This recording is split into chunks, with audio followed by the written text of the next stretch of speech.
Hadithi! So, I am Zenzile Rens.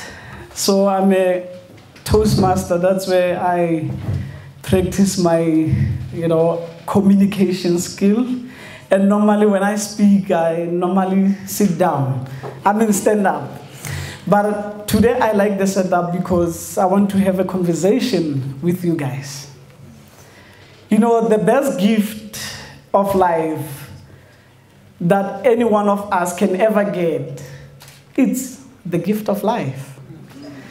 And even for me, that was not an exception.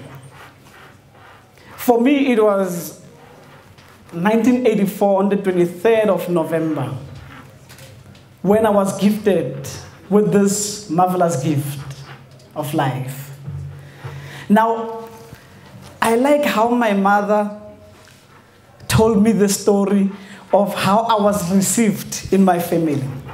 So I'm from a family of 8. It's a big family. So I like to make a joke that I think my parents enjoyed mathematics. Because in mathematics, what you do on the left-hand side, you must do on the right, So they had 4 boys and 4 girls. Now, she told me and said, when you were born, the day you arrived, your father parked the car outside and your sibling came running towards the car. They wanted to see this new baby that's coming into the family. They were excited. They were glowing. All they wanted was to just exchange hands with this handsome baby. Now, there's something that is interesting about my parents. They were both preachers. My mom was a very, very spiritual person, and so was my father. Now, back in 1984, we used to live in a mud house in a province called Northwest, a small town called Kuruman. Now, it was a mud house. And back then, we didn't have electricity, or maybe it didn't reach that part of the area. And the only thing that was used was a candle. Now, my parents being preachers, obviously, the church will be at the house. So we had 2 mud houses. The one was used for the church, and the other one was our residential area. Sundays, exciting times. The entire community will gather at the Rens family for a church service to hear the words of God. I wanted to understand the power of God. And the best people to teach me that was my parents. Now, fast track to few months after my birth. It's a usual Sunday morning. Everyone is looking forward to an exciting and uplifting day whereby they're going to worship and praise the holy name. Now, as usual, the church was on the other house. So the church started as normal, no issues. And everyone is praising and enjoying. And because it was now starting to get late, all right? And I was a very young baby. And at church, when we worship, especially Christians, we want God to hear us. Now you can imagine if you have a very small baby, there's no way that baby is going to have a peaceful sleep under those circumstances. Now, my mom also being a preacher, she took me and took me to the other room, other house. And And that's where she thought maybe I'll have a peaceful sleep. And periodically, she would go and check on me and also instructed my other siblings to continuously check on the baby.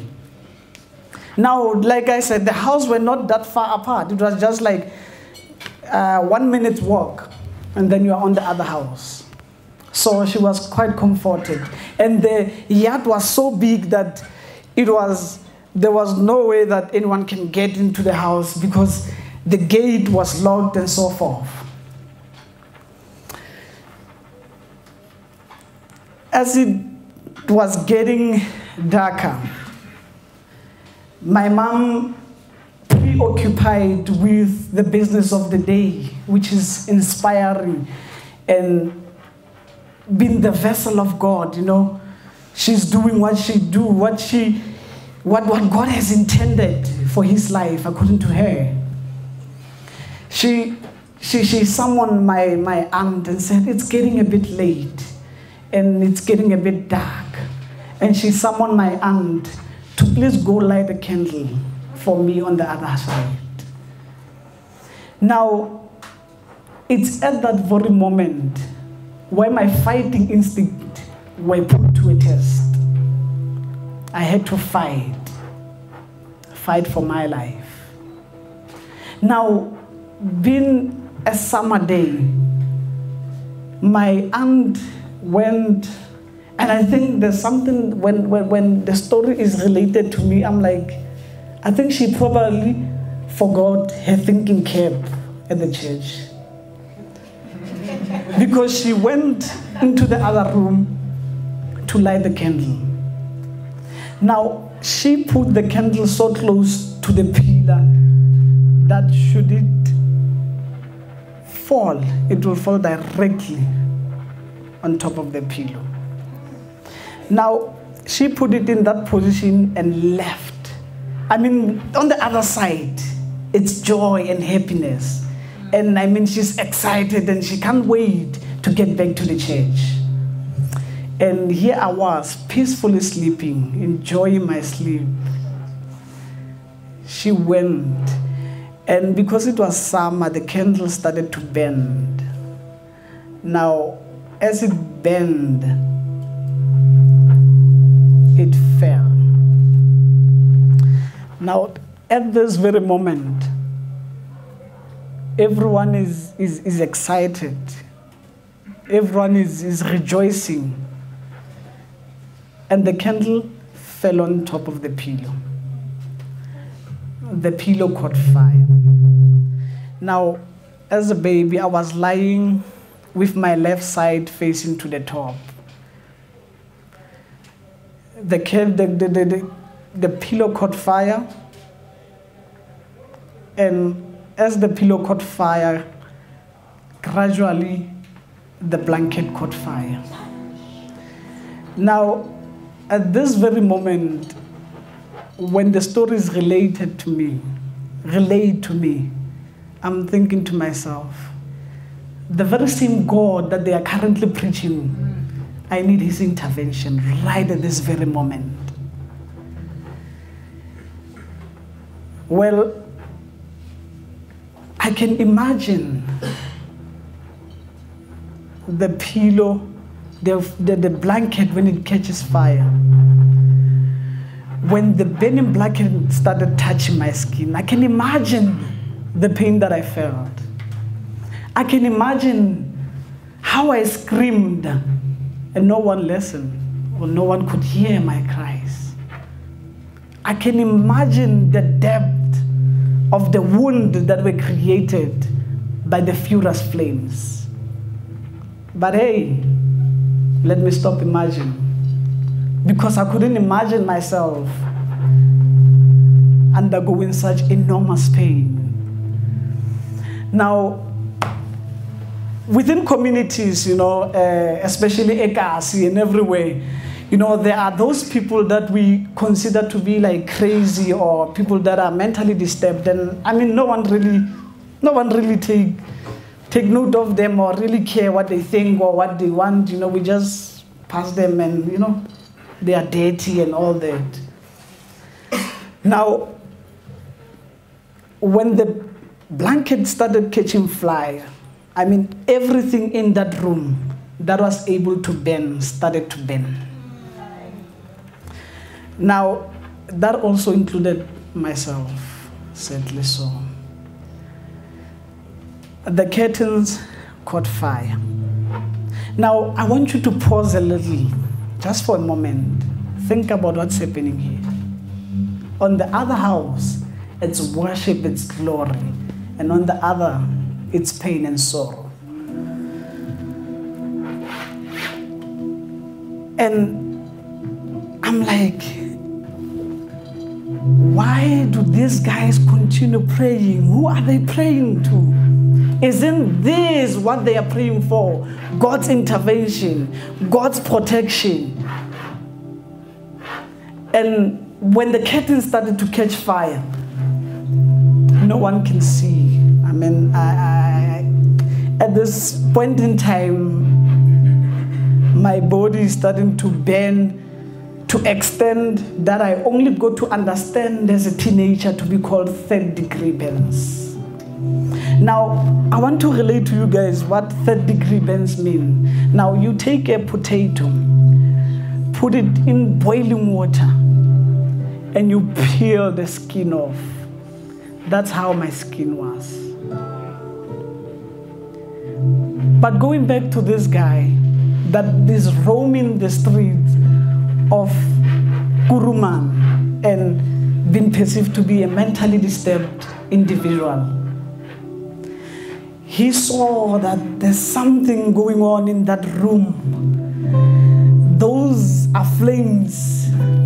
And I don't know what happened, but at that very moment, he ran to the church and he screamed, "The house is burning, the house is burning." I mean, he's mad. I mean, who would listen to this guy? Everyone continued with their business. It's business as usual. He didn't stop. He continued making the noise. The house is burning. The house is burning. And finally, someone realized that actually this person might be telling something that is true.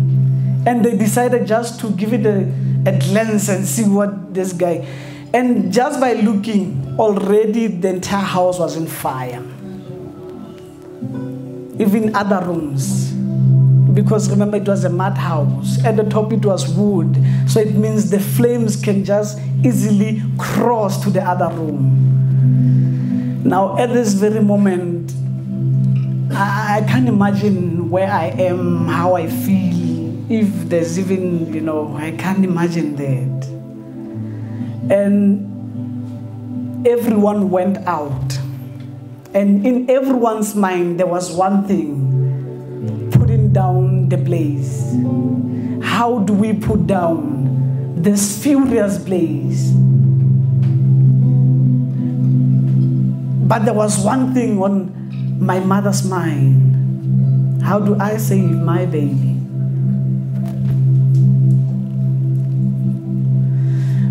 Now, to understand the power of light, as a Christian, I go to the Bible for guidance. And on John 15, verse 12, it says, "Lest you live while there's still light. For if you're gonna travel in darkness, you won't know your way." But the light I'm talking to you guys about was a different light. Was the light that was to change the course of my life.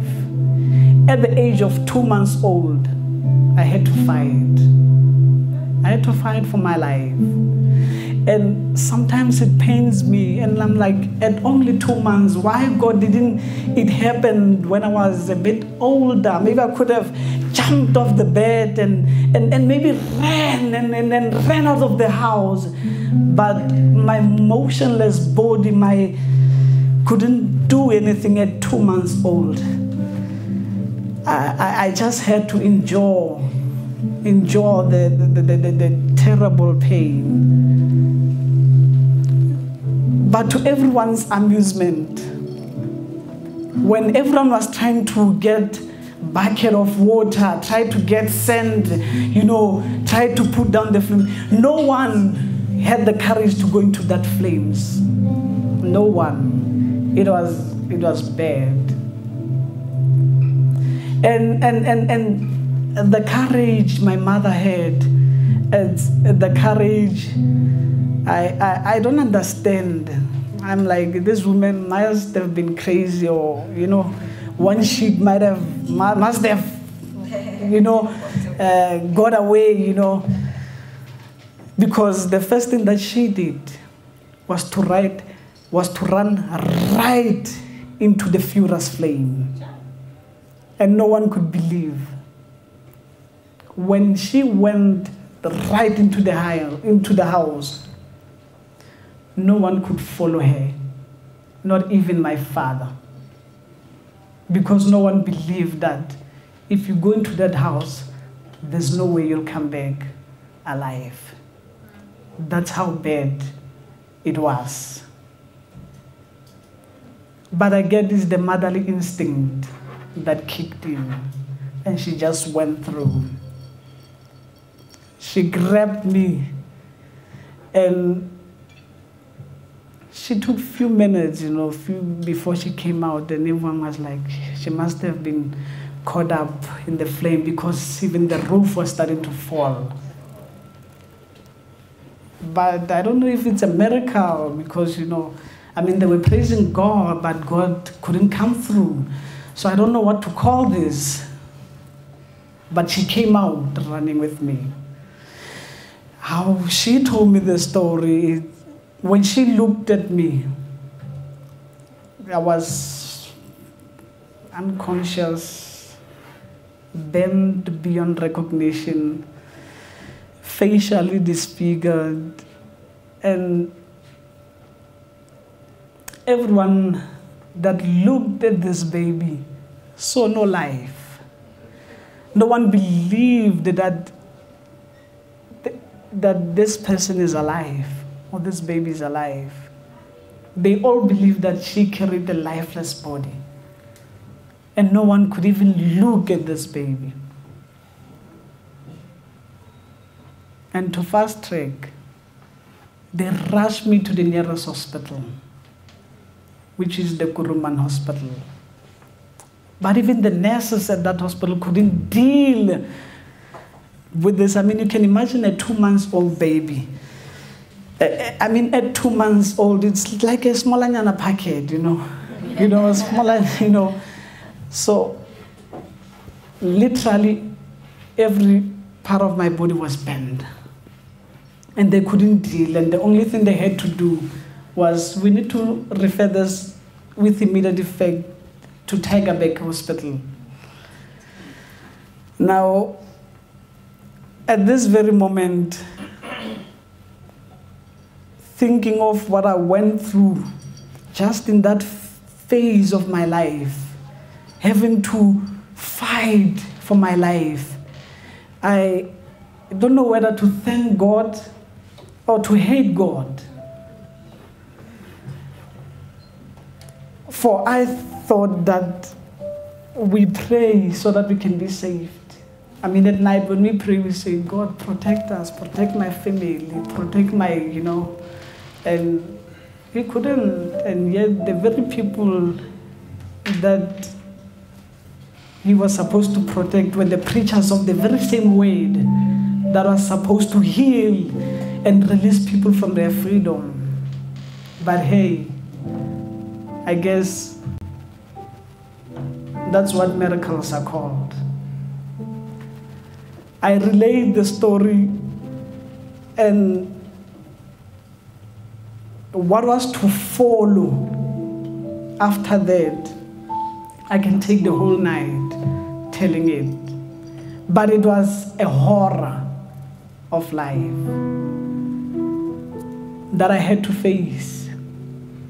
The person that you see today is the person that I think has been lifted by a force that I cannot even define. It's a person that has went through stages that not an ordinary citizen or anyone can go through.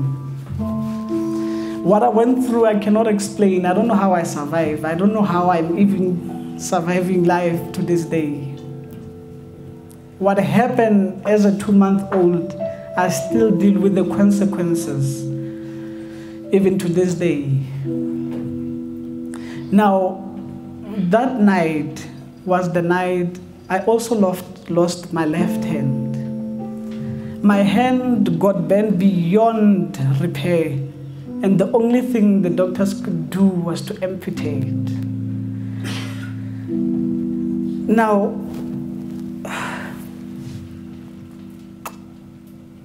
a life starting on such a sad note, a day which was supposed to be a day we rejoice and we are excited when we are happy for a newborn, just changed within a moment, and it became a misery. But like I said, I don't know what to call it. It might be a miracle. But I believe and got to understand. And like I say, I go back to the words for guidance. And if I look at Ephesians 2 verse 8, it says, you are saved not by your power. It's not by you, but it's by grace.